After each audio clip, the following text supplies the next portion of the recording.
Muy buenas tardes, nos encontramos en Teams Colombia. Mi nombre es Adriana Bonilla, psicóloga de la ARL. El tema que vamos a tratar específicamente nos puede ayudar muchísimo a bajar el riesgo o los niveles de riesgo psicosocial en las empresas. ¿Por qué nos ayuda a bajar ese riesgo? Porque está dirigido precisamente hacia los líderes. Los líderes visto como un elemento supremamente importante en la empresa. Pero yo les voy a invitar a que no solamente miremos desde el punto de vista laboral, sino que miremos desde el punto de vista familiar. Y vamos a pensar por un momento en la vida, en ocasiones todo lo que venimos viviendo en la familia es lo que viene y se reproduce en el ambiente laboral, o sea, la familia laboral, también en la universidad.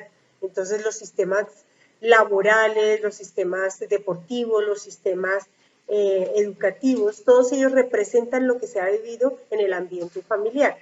De alguna manera, nuestro inconsciente, visto desde la psicología, empieza a representar muchos conflictos y en ocasiones no son precisamente aquellas cosas mucho más positivas las que se notan en la empresa, sino aquellas que a veces rayan y a que a veces dificultan. Cuando hablamos del Ministerio de Protección Social, de la resolución 2646 del 2008, él nos dice que las personas tras el estrés desarrollan patologías. Entonces podemos encontrar que las personas tienen diferentes maneras de comunicarse, de relacionarse, de manejar sus temperamentos, incluso de liderar. Entonces, como vemos en esta diapositiva, la información es algo de lo más importante entre las personas.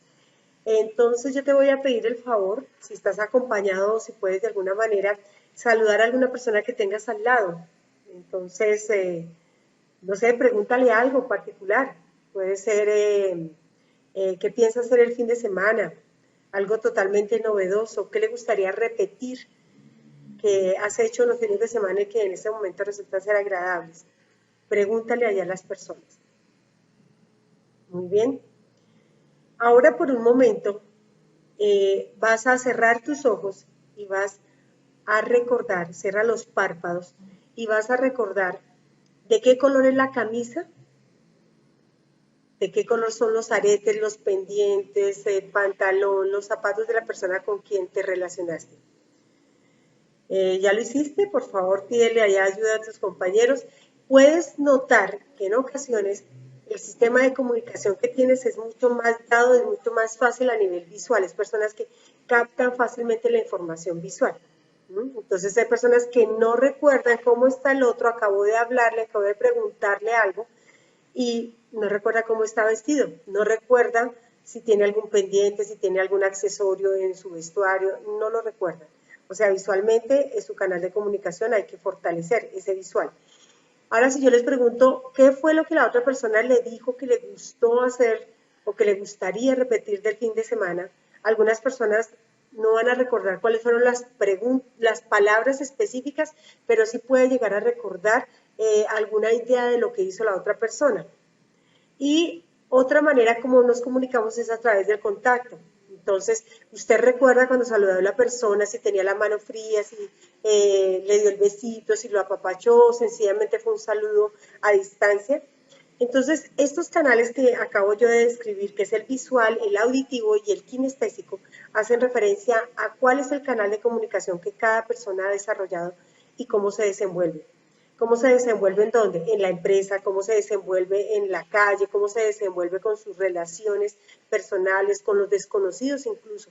Entonces, una pregunta es, si tú eres visual, ¿sí? Por lo general, las personas que son más visuales ubican muy bien la información a través del correo electrónico, los memorandos, lo físico, lo que se ve, los colores, el WhatsApp que es escrito.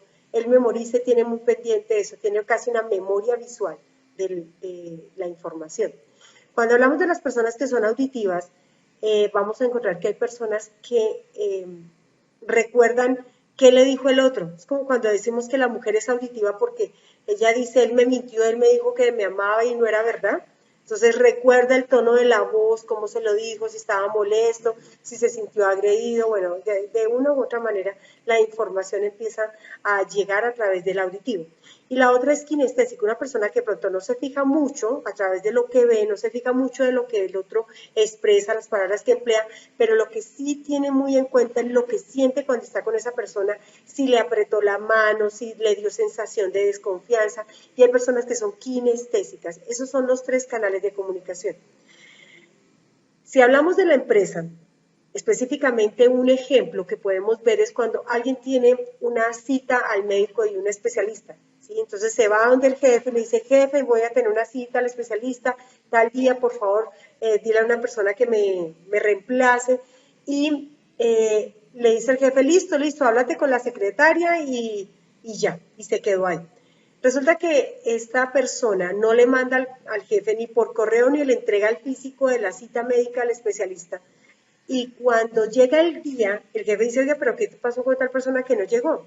Entonces la secretaria le dice, pues a mí me parece que comentó algo de un permiso, pero yo no recuerdo que me hubiera traído una comprobación. Es decir, el visual necesita algo con el cual concretar. Entonces, muchos de los problemas que encontramos en la empresa y a nivel de liderazgo es que a veces los líderes no somos ejemplo de una comunicación efectiva, es decir, no logramos que la información vaya y vuelva. Si tú no utilizas esos canales de comunicación, las personas no lo van a emplear, porque es bien dicho que todos siguen al líder, todos nos basamos en la información que el líder dé. Hay una instrucción a quien miramos, a papá, hay una instrucción a quien miramos, al docente, si hay una instrucción a quien miramos, al entrenador. Siempre vamos a ver al guía, a la persona que es el líder. Entonces, si una persona no conoce o no maneja el canal de comunicación, en este caso el visual, que es el del ejemplo, pues obviamente que las personas no van a agotar esos canales y vamos a tener bastantes problemas. Entonces, no, yo le dije, se acuerda que no sé qué, que le di la mano, que lo cogí en el pasillo. Eso no es valedero para una persona o no es válido para una persona que está muy desde el visual. Ahora la pregunta es, ¿cuál es el canal de comunicación que tiene la persona con la que trabaja usted continuamente? ¿Qué encuentra en la otra persona que ella se comunica de mejor manera? Por ejemplo, ella le responde más cuando usted lo llama por teléfono, le gasta el minuto o le coloca un audio o le escribe más bien, prefiere escribirle y no dejarle audios. Entonces, si tú notas que esa persona es más del visual, del auditivo o el kinestésico, tú vas a agotar ese canal de comunicación con la persona para tener una excelente comunicación. También los voy a invitar a que piensen o que más bien busquen un autor que se llama Gary Chapman, Los 5 lenguajes del amor, y hablan que cada persona tiene diferentes maneras de comunicarse con el otro, y hace referencia a que los visuales, por ejemplo, dan regalos. Entonces, en nuestra cultura muy colombiana, y más específicamente a algunas regiones, las personas no van a hacerle visita al familiar, sino le compran en la panadería un bizcochito o algo con el cual compartir, ¿no? Entonces, qué pena llegar sin nada. Es muy del visual. Hay personas que no dan regalito, pero es muy del auditivo, es una persona que siempre está empoderando al otro, que siempre te está diciendo, oye, ¿cómo te ves de bien? ¿Cómo estás de bonita? ¿Te queda súper bien la corbata? Es una persona que empodera a través de la palabra, aunque no de regalos. Hay otras personas que ni dan regalos, ni empoderan por la palabra, pero tú cuando le das la mano, sientes que es cálido y además te da una palmadita en el hombro, posiblemente te aprieta y te da un buen abrazo. Ese es kinestésico. Hay otras personas que no dan regalos, o sea, no son muy visuales, no dicen palabras empoderantes, o sea, no te empodera a través de la palabra, no te apapachan, no te dan el abrazo, pero perciben que si tú no has salido a almorzar, que si tú estás empapelado en el trabajo, necesitas ayuda. Entonces, te colaboro, te traigo un cojín, quieres un vaso con agua, te traigo el almuerzo. Entonces, no te da regalos, no te empodera con las palabras, no te da abrazos, pero es una persona que tiene muy a la mano los actos de servicio. Y el último lenguaje del amor que Gary Chapman menciona es el tiempo de calidad. El tiempo de calidad es aquella persona que no da regalo, posiblemente tampoco te empodera, posiblemente no te da un abrazo, no te apapacha, tampoco te ayuda en las tareas, pero sí tiene muy a la mano que cuando estás compartiendo con él es muy agradable, es muy buena gente, es buena vibra, es buena leche. Sí, es una persona que se siente a gusto compartir con esa persona. ¿Cuál es la invitación desde el liderazgo? Es tú como líder, tú como papá, tú como pareja, tú como, no sé, el papá, el macho alfa de la comarca donde te encuentres, ¿cuál es el canal de comunicación que tiene cada uno de las personas que están pendientes de ti, de tus operadores, de tus líderes, de las personas con las que están? Entonces, tú que eres una persona que allí prima, ¿cómo percibes el lenguaje del amor o cuál es el sistema de comunicación que el otro trabaja? Por decir algo, he visto en mi vida personas que son muy del contacto y anhelan que su pareja los acaricie. Hay otros es que a mí no me dice nada. Hay otro que dice, no, pues yo siempre le hablaba, pero el otro se volvió sordo porque todo era quejadera. Y hay otros que yo siempre le escribía, pero a la otra persona no le gusta leer, entonces los canales están contrarios. Entonces, si yo soy líder, debo afinar los canales de comunicación. Lo importante aquí no es tanto quién se comunique conmigo, sino de qué manera yo logro comunicarme con los otros, que seamos óptimos, que seamos totalmente audaces para llegar a comunicarnos con los otros. El siguiente ítem tiene que ver con los temperamentos. Todas las personas, esto es desde la psicología antigua y se habla de que todas las personas tenemos varios temperamentos. Voy a basarme solamente en estos cuatro: el colérico, flemático, sanguíneo y melancólico. Estos temperamentos salen a la vista o se muestran o los empleamos en determinado momento de la vida. Por ejemplo, me tengo que levantar muy temprano, tengo que hacer varias cosas, tengo que tomar la decisión de salir a tal hora o tomar el transporte o irme en el vehículo o tomar una decisión, invierto, me caso, me voy del país. Esa decisión es a partir del colérico. El flemático es a partir de la calma, es un momento de la vida donde uno tiene que calmarse, o hay personas que de pronto tienen la habilidad de respirar profundo frente a una situación que puede ser demandante, ¿no? El sanguíneo, ese temperamento hace referencia a una persona que le sale como el agradecimiento, como la alegría, que está feliz. Y también el melancólico sale cuando, por decir algo no te salió muy bien, entonces te pones un poco quejoso. ¿Mm? Pero hay un tema con estos cuatro temperamentos y la postura que tienen esos temperamentos. Entonces, hay una mirada bien interesante que tiene que ver con la relación del hemisferio primitivo y el hemisferio ejecutivo, que ya lo hemos escuchado en bastantes discursos, y es como el instinto y también la parte consciente, o el inconsciente y el consciente. O sea, el que tiene la información es la parte consciente. Yo aquí lo expongo desde la postura comportamental del niño y del adulto.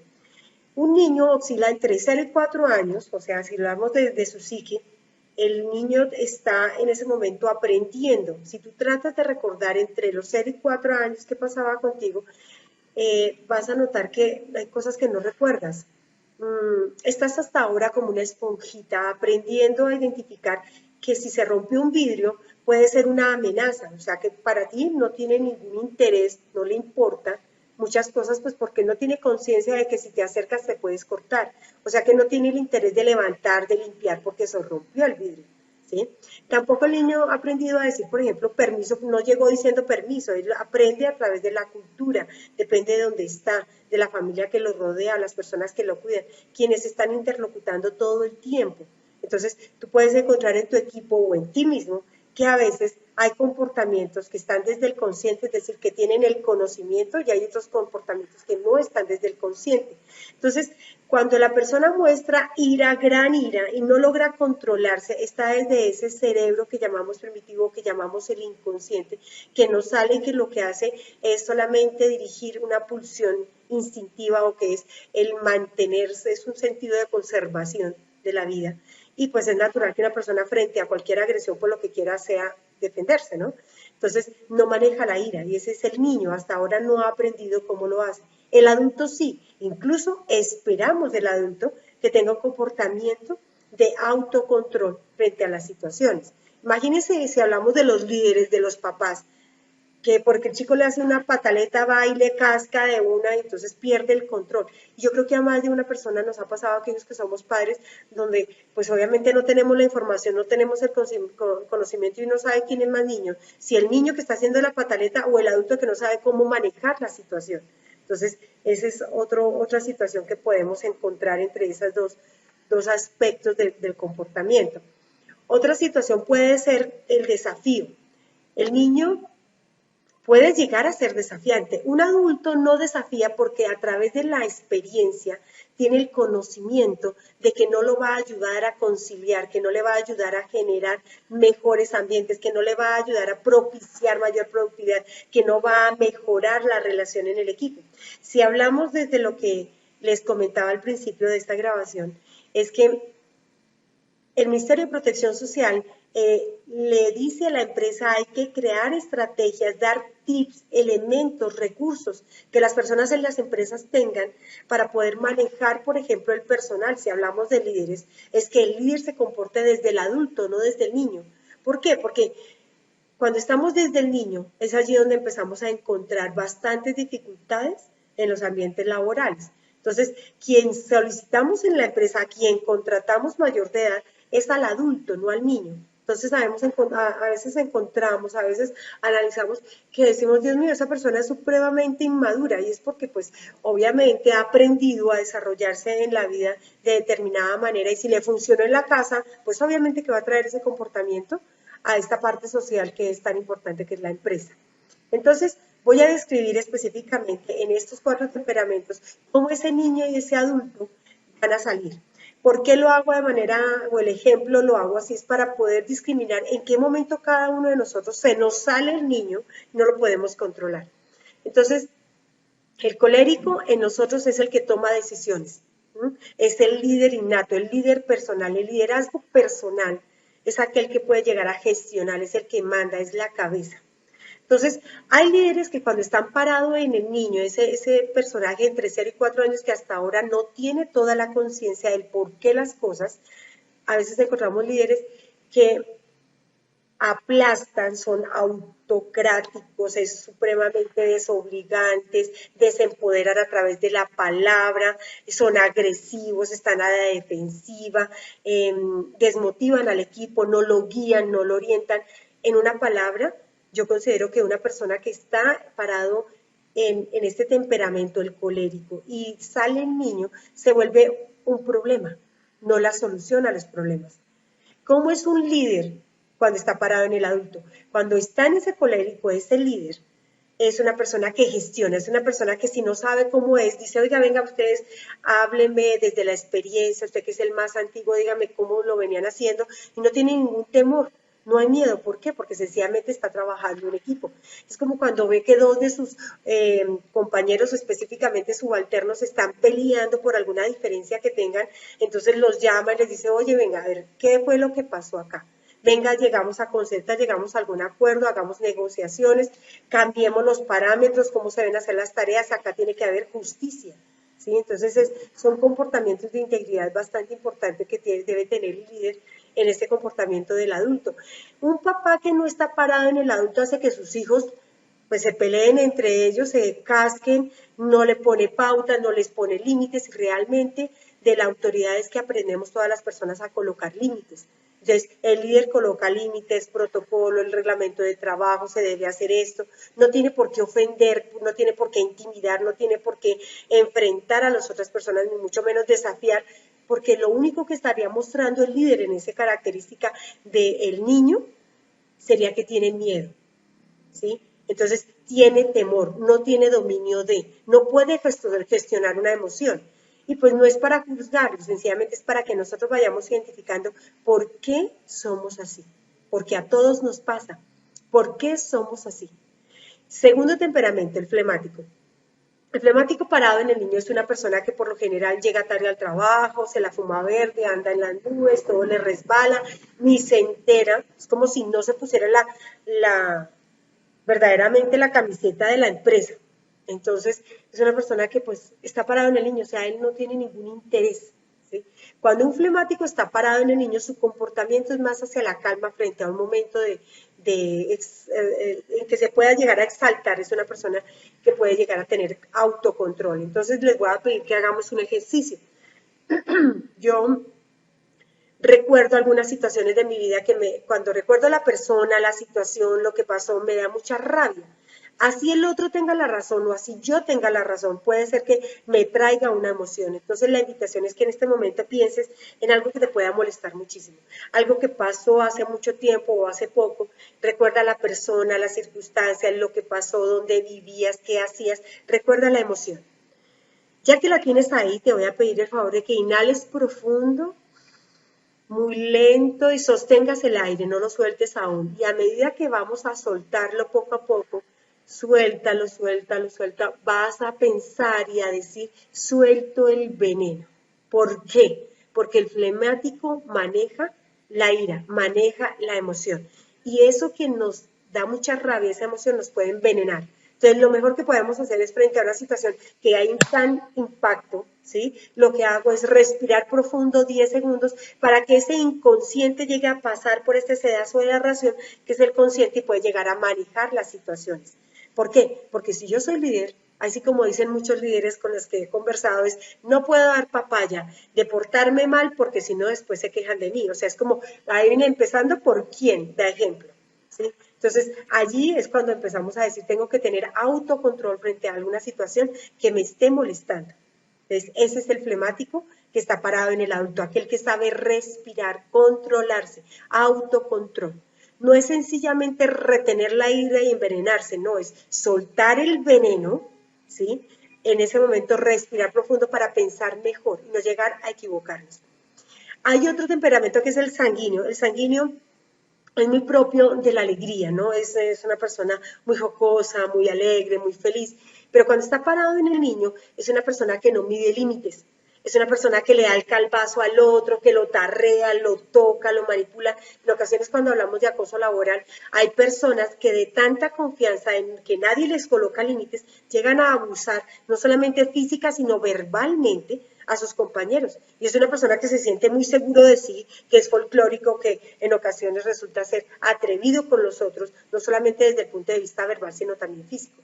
Entonces, ese sanguíneo nos hemos encontrado que a veces son los que le colocan las quejas de acoso laboral, porque es una persona que ofende, que imagínese un líder diciéndole al otro, qué pena, pero usted no me sirve, qué pena, pero es que usted me desordena todo. O sea, imagínate cuando la persona se siente tan segura de sí, es el fuego no control, así como podrían decirlo, es un fuego no controlado.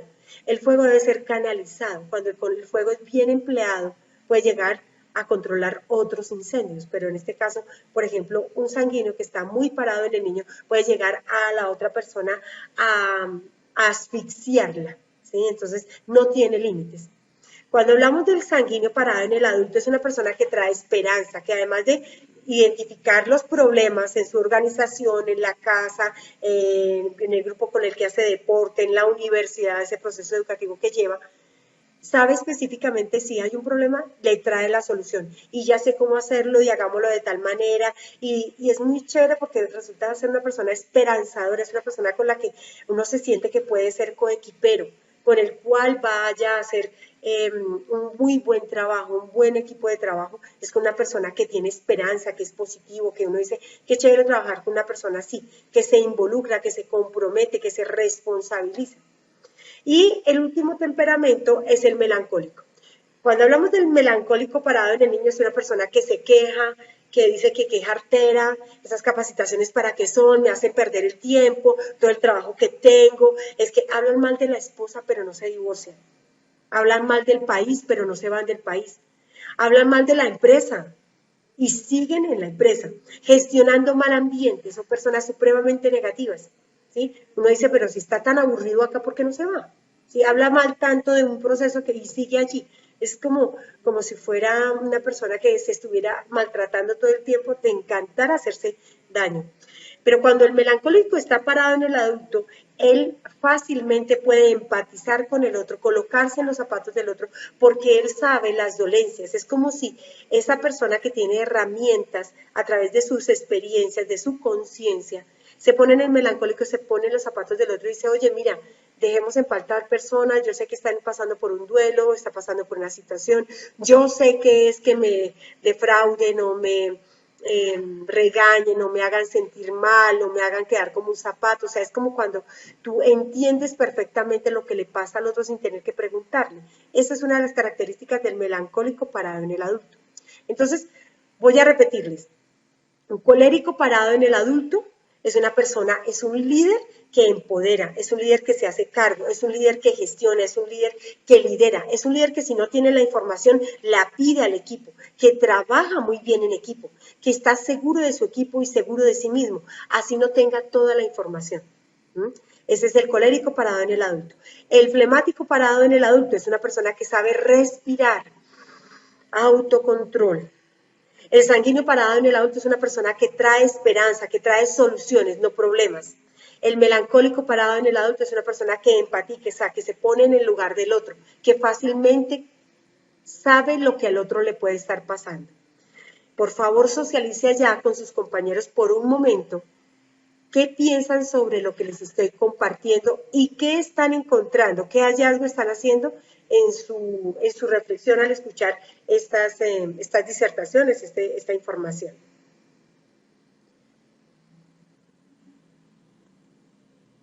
Bueno, hay algo que quiero continuar y es muy importante. Cuando somos líderes, a veces se nos olvida cuál es el orden y cuál es la jerarquía, cuál es el lugar que me corresponde y cuándo en ocasiones estoy permitiendo que otra persona haga el papel que a mí me corresponde. Posiblemente puede ser por desconocimiento o puede ser también por influencia cultural. Entonces, voy a colocarlo de esta manera. Existen tres palabras bien interesantes que tienen que ver con el honrar a las personas, que es un bien jurídico. Bueno, el honrar se dice que es un mandamiento, es el único mandamiento, dicen en el libro sagrado de la Biblia, que es el único que tiene promesa. Es decir, que si honrarás a padre y madre y tendrás larga vida. Y yo lo veo muy aplicable, es que aquel que no honra al jefe, pues se va de la empresa. Aquel que no honra a su papá y a su mamá, pues termina yéndose de la casa, porque pues deshonra a las otras personas, no las reconoce. Ese honrar, reconocer y respetar es una fusión importante de nuestro comportamiento. Y si lo dirigimos desde nosotros como líderes, a veces nos pasa que no honramos a aquel que es más antiguo que nosotros, o que tiene una edad mayor, o que es muy pequeño en edad y en experiencia. ¿Qué no honramos? La vida, es decir, el ser humano. Hay que honrar la existencia de ese otro. Por alguna razón existe en el equipo donde está. Otra cosa es el reconocer que el otro sí es el antiguo, que tiene una información que me puede ayudar, reconocer que hay una persona que sabe más que tú. Como líder tú puedes decir a una persona, oye, ven, tú que tienes la experiencia, esa persona se va a sentir empoderada desde la palabra que tú le des, ¿sí? Y además se va a volver, o sea, una persona a tu mano derecha. ¿Por qué? Porque si se siente reconocida va a querer dar más para seguirse sintiendo reconocida. Uno de los grandes problemas que tenemos con los líderes es que las personas deshonran y desconocen a su equipo. No es desconocer, el que no saben qué es lo que hacen, no. Desconocer es que no les dan el lugar. Cuando aplicamos la batería de riesgo psicosocial, es a donde pueden salirnos los riesgos extralaborales e intralaborales. Uno de los riesgos que más podemos notar es que no se sienten apoyados, reconocidos, recompensados a nivel de palabra, a nivel de instrucciones, a nivel de la actitud que tiene el jefe con los operarios, con las personas que están a su mando, porque definitivamente no lo reconocen. Y respetar hace referencia a que cada persona tiene tiene diferencias. Si vemos la ley 1010 de acoso laboral, uno de los bienes jurídicos es la libertad y la intimidad. Entonces, libertad, yo respeto que la persona tiene otro credo ideológico, debo respetar que pertenece a un partido político, debo respetar que pertenece al otro equipo, ¿sí? Que pertenece a cualquier credo ideológico, cualquiera que sea. Cuando no hay respeto en las empresas, podemos decir que se está atentando al reglamento de trabajo y como líderes tienen que partir de eso. Es muy fuerte encontrar que hay instituciones que si no son de un credo ideológico, que si no pertenecen a tal graduación de la universidad, o sea, que no se graduó de alguna universidad, no lo contratan. Eso muestra que hay una parametrización de desigualdad. Y es un bien jurídico bien importante porque se tiene que tener total libertad a pertenecer a lo que la persona considere. Hay que respetar, hay que honrar, hay que reconocer a cada uno. Hasta aquí espero que se esté entendiendo la información y ahora vamos a pasar al siguiente ejemplo para poder ver estas tres. Todo sistema en la empresa, en la educación, al nivel deportivo, todo sistema que existe parte desde la familia. Entonces, cuando hablamos de órdenes y jerarquía, la familia es la que da la pauta. Entonces podemos encontrar que un hombre y una mujer se casan. El papá dice, es que la casada es mi mujer. Eso es algo que se entiende muy bien acá en Colombia, donde en determinadas regiones de Colombia podemos encontrar que dicen, es que la casada es mi mujer. Ella tiene como un cortocircuito en su cabeza y no comprende y dice, oiga, pero ¿cómo así? O sea, nos casamos, él no, o sea que él puede seguir frecuentando otras mujeres y yo me quedé pendiente de los hijos, yo tengo que hacerme cargo de la casa, o sea, hay como que las cosas están en desequilibrio. Esa es una postura del niño. La casada es mi mujer, es yo no me hago cargo, yo no me comprometo. ¿Bien? Pero lo más increíble que encontramos en esa pareja es que no quiere decir que lo hagan todas las parejas, pero que hay un porcentaje bien importante que pues marca por qué somos así aquí, por qué vivimos en Latinoamérica muchos aspectos así como de ese equilibrio, es cuando vemos que la mujer dice, es que el hogar depende de la mujer.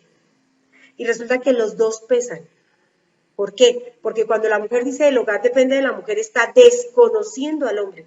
No le está diciendo, no le está colocando en el lugar del otro, o sea, no está identificando que si él va y trabaja, trae lo que trae económicamente, pues definitivamente ella lo está excluyendo.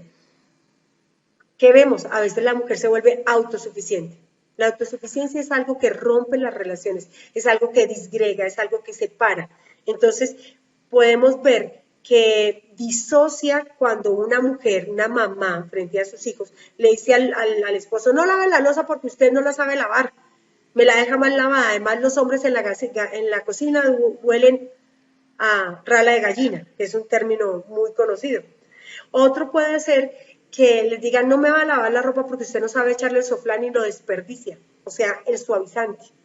No vaya a la entrega de alimentos porque sencillamente usted se agarra a pelear con la persona de la directora. Entonces, cuando nos damos cuenta, la mujer le quita territorio al hombre y el hombre le quita territorio a la mujer. Cuando hablamos de específicamente honrar, reconocer y respetar a todos y cada una de las personas, no solamente en el ambiente familiar, es porque en el sistema familiar ya hemos empezado a disuadir, ya hemos empezado a separar, ya hemos empezado a discriminar. Incluso se guardan silencios y esos silencios poco a poco van creciendo. Entonces, una invitación en ello es tratemos de identificar por qué somos así, por qué sale eso. Eso se llama, ese es un legado cultural. Casi incluso podemos asegurar que es una carga transgeneracional, porque hay personas que terminamos repitiendo las situaciones de nuestra familia en el sistema laboral y así sucesivamente. Es que toda esa familia tiene la misma enfermedad, siempre sufren de lo mismo, todos los colombianos son iguales, todos los argentinos son iguales. O sea, es como si tuviéramos una carga comportamental y transgeneracional que se repite. Entonces, para darle curso a lo que es el orden y la jerarquía, yo les voy a pedir el favor que piensen por un momento que ese hombre y esa mujer que él dice que ella es la casada y ella dice que el hogar depende de la mujer, que se han venido separando, da un ejemplo a sus hijos. Después de todo ese discurso, lo que va a pasar es que cuando le preguntemos a la hija mayor, por ejemplo, oye, ¿y quién manda en su casa? Va a decir, pues mi mamá. ¿Por qué? Porque el hombre no le colocó límites y no se comprometió, porque la casada era ella. Entonces vamos a identificar una gran separación y vamos a encontrar por qué la chica aprendió a separarse del masculino, aprendió a separarse y a ser totalmente aparte y va a tener problemas con la autoridad. Entonces, ¿qué pasa? Esto es un cuento que puede decir, bueno, el papá se va a trabajar, la pasa muy bien, lo poco que recibe, por ahí de pronto se acordó de una amiguita, un arrocito en bajo, la pasa súper chévere. Como en la casa lo desautorizan, lo desempoderan, no quiere que haga las cosas, él no sabe hacer las cosas, porque es que la que depende del hogar es la mujer, pues definitivamente él se siente desaprobado, anda con el rabo entre las piernas y las orejas agachadas en su propia casa. Cuando va a otro territorio, a otros sitios donde encuentra una mujer que lo ve como el macho alfa, el que es que usted es lo máximo, es lo mejor que me ha pasado, usted me lleva, usted manda, pues obviamente él prefiere estar donde lo traten bien. Ahí es donde podemos notar en la empresa cuando tenemos exclusiones. Si a mí me tratan mal, si a mí me excluyen, yo no voy a querer estar allí, porque partiendo de la cabeza Si la cabeza excluye, los demás, los hijos vuelven a excluir y eso se vuelve a repetir y repetir hasta que alguno entra en conciencia y dice, basta. Entonces, ¿qué pasa? Pues la hija aprende a excluir al masculino, así como el masculino le pone, también tiene esa actitud de excluirse, ¿no? Luego, al llegar a casa, él no puede decir nada porque resulta que la chica ya ha crecido, ya tiene un poder adquisitivo, empieza a pagar la pensión, empieza a pagar, a ayudarle a sus hermanos, empieza a traer lo del pago, lo de la cuota del apartamento de la casa, mamá, ven te ayudo con los servicios, ven te ayudo con el mercado, se vuelven, crean algo que se llama una parentalización. Entonces, esa mamá, esa hija casi se vuelven pareja, a tal punto que el hombre pues ya no tiene cabida ya y si llega a decir algo, cualquier cosa que diga pues no tiene ninguna fuerza la información que traiga él o la opinión que pueda decir él. ¿Qué ha pasado con esa chica? La chica ha usurpado el lugar del padre y tiene comportamientos muy del masculino. De hecho, pues ella está tan contenta con su mamá, están haciendo préstamo para arreglar la casa, para cuadrar lo que sea, para poder mejorar, y pues no necesitan al papá, lo tienen ahí como una figura. Y realmente hay un gran desorden. La jerarquía se ha roto. Y eso lo vemos también en la empresa. Vemos personas que son líderes que aplastan, desconocen, están disgregando, o sea, están disponiendo a cada persona de manera aparte con sus comportamientos porque no honran, no reconocen y no respetan. De pronto algún día la chica empieza a llegar muy tarde a casa, en este ejemplo que les estoy contando, y la mamá le dice, por favor, dígale a la niña que no llegue tarde, usted es el señor de la casa, haga respetar la casa. Entonces él al fin se siente empoderado, va y le hace el reclamo a la niña, y la niña que ya tiene 19 años dice, papá, yo ya soy ya mayor de edad, igual usted qué va a decir nada si lo vi saliendo con doña Cecilia de la casa de Maticas, de una residencia, ¿sí? Entonces cuando vemos eso, en el sistema familiar se ven algunas cosas que a veces en el sistema laboral tienen un reflejo. Esa niña no sería raro encontrarla en la empresa que cuando ve al jefe lo desconoce, lo desaprueba, porque crea algo que se llama la transferencia. Esa transferencia de información es que ese líder se parece a mi papá, ese compañero mío que no sé qué se parece a mi hermano, ese nuevo compañero o ese supervisor o ese mando medio que llegó se parece a mi tío que era violador, que era atrevido, que era abusivo. Entonces, cuando vemos esa cantidad de situaciones, realmente de donde viene el problema de los órdenes y las jerarquías es del ambiente familiar, padre, madre. Claro, al crecer la chica, al momento que va construyendo su vida, al momento que va avanzando, se da cuenta que ha venido usurpando un lugar que no le corresponde y que ella va a tener que hacer su nido aparte y que la mamá de ella va a tener que empezar a hablar con su esposo y colocarse en el lugar que corresponde. ¿Por qué? Porque es que los hijos no se quedan en casa. Y otra cosa es que cuando una persona en la empresa empieza a hacer las veces de alguien que no le corresponde, tarde que temprano el jarrón se rompe. ¿Por qué? Porque no es la competencia, porque hay una carga laboral, porque uno se extralimita en sus funciones, porque posiblemente es arbitrario en cómo trata a las personas y es porque se le ha dado un lugar o se le ha dado un orden que no le corresponde. Un ejemplo muy sencillo es cuando yo estuve trabajando 10 años en la Alcaldía Mayor de Bogotá y alguna vez llegó una chica con mucha experiencia, muy joven, yo era mayor, yo le entregué un cargo, un proceso y le dije, mira, acá vas a encontrar el computador, acá vas a encontrar tal cosa, le entregué las claves, estos son los correos electrónicos, vas a tener que entender con tales personas, si necesitas cualquier cosa estoy a tu disposición. Yo le entregué el cargo a ella. Ella tenía un perfil de comportamiento un tanto melancólica, era molesta, era brava, su rostro siempre estaba molesto. Las demás personas que la conocieron les daba jartera su actitud, por lo tanto la excluyeron, porque obviamente pues no se daba a querer, pues ella no le nacía. Algún rayo en su niño interior debe tener para que la persona esté mal, esté molesta. Yo la reconocí, no nos hicimos así las que amigas, pero sentíamos confianza. Al pasar el tiempo, esta mujer de un hemisferio izquierdo maravilloso organizaba la metodología de lo que fuera y lo montó en un proceso que ayudó muchísimo a la atención del servicio al ciudadano y yo admiraba y los compañeros reconocíamos en ella la habilidad de ordenar las cosas y muchos de mis compañeros me decían, por favor, háblate con ella, que si por favor nos puede compartir la información, nos ahorraría semanas de trabajo. Y yo notaba que ellos no le pedían el favor a ella directamente. ¿Por qué?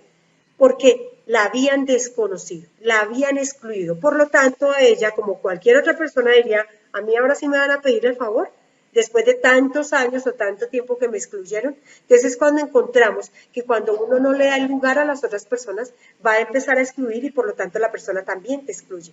Por alguna razón suceden las cosas. Entonces, pasado el tiempo, yo me beneficiaba de haberla honrado y mis compañeros en ocasiones pues notaban la dificultad por no haber honrado a esa persona en particular. También he encontrado, por ejemplo, una empresa que hubo un tema eléctrico, las personas eran muy nuevas, alguien dijo, oiga, preguntémosle al antiguo que él estaba acá cuando hubo seguramente la remodelación, y alguna persona dijo, no, que le vamos a preguntar a ese cucho viejo que hace parte del inventario, que además es chocho y que además es jato y se cree dueño de la empresa, y nadie le preguntó. Empezaron a tratar de identificar, perdían tiempo, rompieron pared, o sea, hicieron muchas cosas, no encontraron en el mapa de la remodelación una actualización de esa reforma, o sea, lo que fue, la cuestión es que se estaban amarrando. Ese es un reproceso. ¿Por qué? Por no honrar, no reconocer y no respetar que si hay una persona que es el antiguo sabe cosas que los nuevos no sabemos. Entonces no le damos el lugar. Pasado el tiempo, alguien le pregunta, le dice, oiga, ¿usted sabía de dónde era que estaban los tacos para poder arreglar ese problema electrónico? Ah, claro, sí, yo sabía. ¿Y por qué no los digo? ¿Me preguntaron? Entonces la actitud podría ser de la persona, ¿a mí qué? A mí no me importa, entonces nos paramos en el niño. Entonces es como, sí, ¿se acuerdan de ese comportamiento de que, como no me honra, pues yo tampoco, como no me reconoce, pues yo tampoco? Y entonces empezamos a tener, son piques de temperamento. Imagínense un líder que debe ser toda autoridad, todo ejemplo, toda maestría, por decirlo de alguna manera, porque se le ha colocado allí, porque tiene y maneja las situaciones, maneja los comportamientos, maneja, es la persona idónea, y sale con un comportamiento infantil, pues la gente no le va a responder de manera desde el adulto. Entonces, pensemos desde este punto de vista, cómo podemos llegar a mejorar ese tipo de honrar, reconocer y respetar y darle a cada quien su lugar. Algo que también es muy importante tener en cuenta acá es que cada empresa, cada institución, cada sistema tiene su orden y su jerarquía. Entonces, si yo me agarraba con la coordinadora del CADE, debía arreglar el problema era directamente con el coordinador. Yo no tenía por qué irme al director ni al secretario general de la alcaldía porque era mi amigo o el palancazo que me metió. No, sencillamente es hablar directamente con la persona que se tiene el problema. Eso es honrar, reconocer y respetar las jerarquías. ¿Cuál es el orden? Si yo tengo un problema con las personas, directamente me voy a hablar con la persona. Yo no voy a ir a poner quejas a otro lado. Entonces, un líder, ¿qué hace? Un líder trabaja con su equipo, tengo problemas con ustedes, venga, lo cuadramos, no tiene por qué irse al comité de convivencia a radicar una queja, no tiene por qué irse a la administración a decir, termínele el contrato, no, para eso está la concertación. Hay otros temas que están muy aunados con el liderazgo y específicamente con este orden y jerarquías, es la inteligencia emocional. Y es que en ocasiones nos dejamos llevar por ese hemisferio, por ese cerebro primitivo, por ese cerebro inconsciente, que más adelante nos vamos a remorder y con el tiempo vamos a decir, como que me sobrepasé y ya no hay cómo solucionar la situación. Por favor, hablen allí, entre las personas que están, les voy a dar un minuto para que hablen y compartan qué es lo que está escuchando, le está llamando la atención. Y si tienen alguna pregunta a través de Daniel, la persona que está montando estas capacitaciones, me la hagan llegar y podemos llegar a conciliar un poco de la información de por qué y cómo llegar a solucionar. Porque es que los líderes no siempre tenemos la razón en muchas cosas porque es que no tenemos la información. Entonces no nací aprendida, ¿sí? Y tampoco nací como es, o sea, sabiendo cómo ser mamá, uno va gestionando el tema a medida que va aprendiendo. Entonces, poco a poco les voy a pedir que durante estos 60 segundos hablen y compartan su pensamiento sobre esto que acaban de escuchar.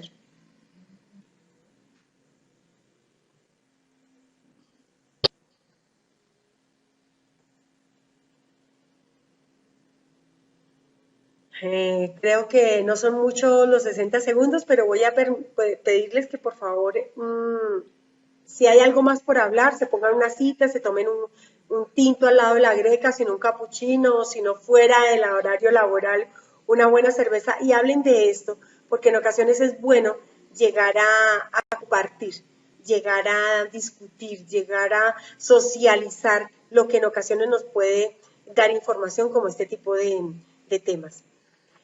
Lo que encontramos en esta diapositiva se llama asertividad. La asertividad puede ser vista de diferentes maneras. Siempre vas a encontrar diferentes puntos de vista para hablar de la asertividad.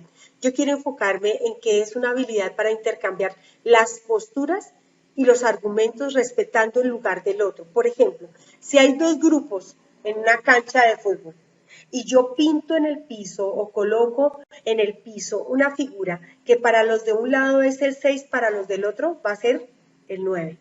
Entonces, cuando preguntamos cuál de los dos tiene la razón, las dos personas van a tener la razón, los dos grupos van a tener la razón. ¿Por qué? Porque cada uno desde su ángulo tiene argumentos para decir que es un 6 o que es un 9. Lo que pasa es que el lugar nos hace ver las cosas diferentes. La asertividad quiere decir que tenemos la habilidad para poder saber que el otro ve un 6 aunque yo no, y yo no tengo por qué sacrificar el concepto de que vea un 9, ¿sí? Sencillamente porque el otro tiene otros argumentos. Es respetar el lugar que tiene el otro. Por ejemplo, cuando hablamos de asertividad a veces decimos, oh sí, es un 6, aunque yo lo que veo es un 9. Entonces yo me niego en eso y me porto de manera pasiva, o sea, me anulo, me quedo callado, no comento nada frente a una situación. Pensémoslo en el ambiente laboral. O si no, me voy al otro lado y me molesto, me vuelvo agresivo, ya quiero cascarle, mejor dicho lo demando, y resulta que los argumentos del otro también cuentan. La asertividad es mantenerte en esa zona de tolerancia que vemos en el centro, ¿sí? Que sale de 1000 colores. Esa tolerancia es que posiblemente los argumentos que el otro tiene para mirar las cosas desde su punto de vista son válidos, como también los argumentos que yo tengo desde el punto de vista donde estoy también son válidos. Entonces la asertividad hace parte de eso, es la habilidad para intercambiar posturas y argumentos sin tener que sacrificar los míos propios, es respetar lo que el otro piensa y respetar lo que yo también veo. Ahora a continuación les voy a pedir el favor que miren una información adicional que se llama los tipos de liderazgo. Los tipos de liderazgo hablan de precisamente parte de los temperamentos que abordamos. Entonces es un material que les voy a hacer entrega, habla sobre el autocrático, el paternalista, el rienda suelta, el democrático. Estos temperamentos en ocasiones los vemos en nuestros líderes, los vemos en nuestros padres. Entonces el autocrático es el que quiere tener la autoridad, es el que quiere que siempre decir es que yo tenía la razón. Casi cuando vemos personas que tienen ese tipo de temperamento, no tienen en cuenta los argumentos del otro, o sea que no resultan ser asertivos, porque posiblemente en los argumentos del otro hay una solución que tú necesitas. Hay un tema cuando nosotros somos autocráticos, es que hay momentos de la vida donde nos ha tocado sacar ese autocrático porque de otra manera no hubiéramos podido seguir adelante. Pero cuando estamos trabajando en equipo es necesario que respetemos la información, la experiencia, la antigüedad, la edad, el rol que el otro tiene, porque la idea es complementarnos. El equipo funciona si todos los engranajes se complementan, pero si alguno falta, no va a funcionar de la misma manera, siempre va a tener un problema, porque estuvimos diseñados estando juntos. Cuando hablamos, por ejemplo, del líder que es paternalista, uno dice, ¿cómo es paternalista? Es que es muy cuidador, ¿sí? Y es muy bonito cuando en una etapa uno lo cuidan y son paternales y que te pasa y yo te doy, pero es verdad que la persona se va volviendo cada vez más adulta, ya desarrolla una experticia, ya logra hacer las cosas por sí misma. La persona necesita que le dejemos un momento, un tiempo solita para que ella pueda demostrarse a sí misma que ella puede. Eso mejora la autoestima. Logra ser muy segura de sí misma y se vuelve una ficha sólida de nuestro equipo de trabajo. Pero una persona cuando la protege mucho, venga, le ayudamos, es que pobrecita, y le decimos es que no puede, es que toca ayudarle, es que viene de parte de tal persona, es muy joven, es viejita o lo que sea, hacemos que la otra persona no desarrolle habilidades y ese es un obstáculo para la evolución. Entonces los paternalistas en ocasiones pueden encontrarse con que prefieren a unos y disgregan a los otros. O pueden llegar a abandonar a los otros. Y hay que cuidarnos mucho cuando somos líderes, cuando somos padres. Amamos profundamente a alguno de nuestros hijos, pero profundamente uno no entiende de dónde sale tanto amor por ese hijo. Y al otro como que no sé qué me pasa, pero no respiro igual. Entonces, de manera consciente, voy a tener que negociar conmigo y ser asertivo en tratar de darle a todas las personas igualdad. Hay un tema y es que tú puedes como líder fortalecer un equipo. Es decir, si no sabe cómo es la tarea de la persona, usted como líder lo puede hacer. ¿Sí? Lo puede hacer. ¿Por qué? Porque es que el líder es el que sabe, es el que tiene la capacitación, el que le dijeron cómo era el tema. Y si tú como líder, si usted como líder, cualquiera de los dos, como lo quieras tomar, ¿sí? No consideras tener la información, puedes solicitar a una persona que tiene la información y dársela y brindársela a aquella que no. Y eso no es paternalismo. Paternalismo. Ese paternalismo no, ese no es paternalismo. Paternalismo es aquel que en ocasiones hace que la otra persona no evolucione. Mientras que la persona que puede orientar, ¿sí? Puede gestionar los aprendizajes, puede compartir, hace que el equipo de trabajo se retroalimente, se fortalezca. ¿Mm? Entonces, ¿de quién depende? Del líder. Porque si el líder dice, vamos a hacer esto, vamos a sacar un tiempo, tal persona viene y les enseña tal cosa, motiva a esa persona que sabe del conocimiento, tiene el conocimiento y que la está compartiendo, la motiva, la empodera, ¿sí? Pero si yo en ocasiones como líder sé que una persona lo sabe, mandémosle a ese, la recargo, tiene una carga laboral altísima, a nosotros no sirve porque es que este es el que sabe, voy a terminar toteando a aquella persona que sabe mucho. ¿Cuál es el equilibrio? El líder sabe que si esa persona sabe mucho, hay que pedirle que le enseñe a otros. Hay comportamientos y que podemos verlo, por ejemplo, en las modalidades de acoso laboral, es cuando una persona hace tantas cosas, es tan supremamente indispensable en el cargo, hasta incluso ustedes como jefes son tan supremamente importantes en el cargo que no se levantan a almorzar, no tienen una pausa activa, no asisten a las capacitaciones, o sea, se niegan a un mundo de cosas porque es que tengo mucho trabajo, y cuando nos damos cuenta, la patología, la enfermedad, usted se la lleva, ¿sí? Usted se va de la empresa y se llevó la patología, el dolor de cabeza, la migraña, la cardiopatía, el túnel del carpo, el problema con la ursa, o sea, tienes una cantidad de patologías, te las llevas porque tú no colocaste límites y porque tú no lograste, por ejemplo, entregarle las responsabilidades al otro, delegar una función, una responsabilidad en los otros, hace que el equipo se fortalezca. ¿De quién depende? Del líder. El líder debe tener en claro y no temer darle funciones a otras personas, porque el equipo funciona a través de ese trabajo conjunto y no que una persona sea la máxima y sea el superhéroe. ¿Mm?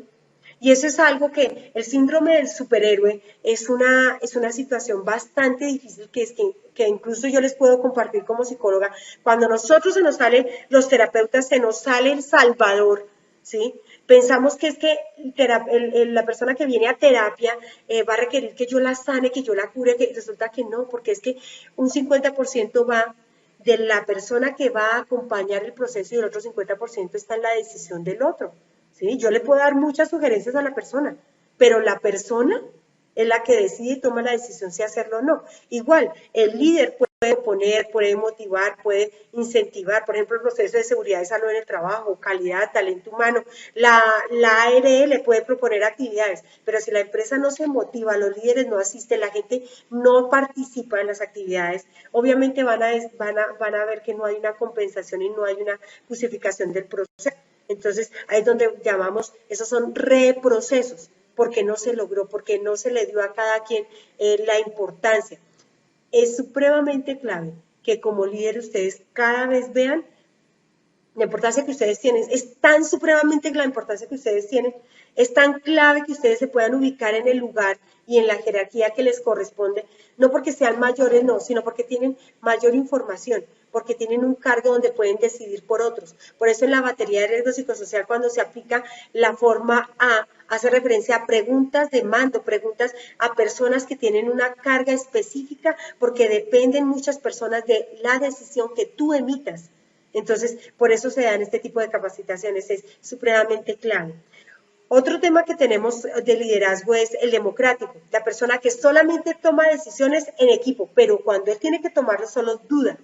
Entonces es también como, ni tanto que queme el santo, ni tanto que no lo alumbre. O sea, es cómo identificar el equilibrio entre cuando las decisiones se toman conjuntamente o las decisiones debo tomarlas yo particularmente porque soy el líder.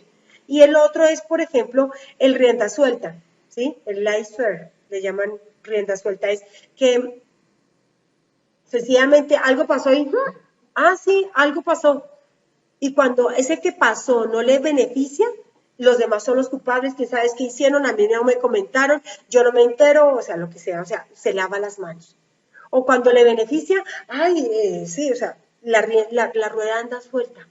Entonces encontramos líderes que no verdaderamente se empoderan, que no verdaderamente están pendientes de su equipo y no quieren aprender tampoco de aquel que tiene más experiencia. Entonces, ¿cuáles serían las partes de un líder? La parte del líder es ser lo suficientemente autocrático para tomar decisiones donde estés empoderado, donde des ejemplo, donde respaldes. Sé paternalista a tal punto que cuides y ayudes a capacitar a la gente. Saca ese rienda suelta para delegar funciones y confiar en los otros. Saca ese democrático para que los otros también participen en este trabajo en equipo. Y también conduce ese proceso, ayuda en ese proceso, conduce a las personas cuando tú seas la persona que tenga la información. Tienen reuniones de líderes, de administrativos, tienen reuniones que dan información y no les comunican al equipo cómo es que se debe realizar, cuáles son las pautas que se gestionó, que se cambió, y no, que es que lo harán en una reunión, pero el líder nunca comentó. Eso es un tema de comunicación gravísimo. Y nosotros desde la ARN nos damos cuenta que de los mayores que pueden llegar a desarrollar patologías es por la carga laboral, son los líderes. Entonces, es importante que ustedes se cuiden, porque empiezan a preocuparse, se empiezan a estresar, empiezan a tener una cantidad de patologías, y es porque a veces no sabemos cómo hacerlas. Bueno, hasta aquí va la información. Vamos a seguir teniendo otras capacitaciones con más profesionales y vamos a seguir profundizando en esos quehaceres de ser líder. Espero que les haya servido, que les hubiese sido de gran utilidad esta información y bueno, un abrazo muy fraterno. Recuerden, tienen el apoyo de la ARL y cualquier proceso que ustedes requieran como líderes está apoyado en nosotros. Que estén muy bien. Muchas gracias por su atención.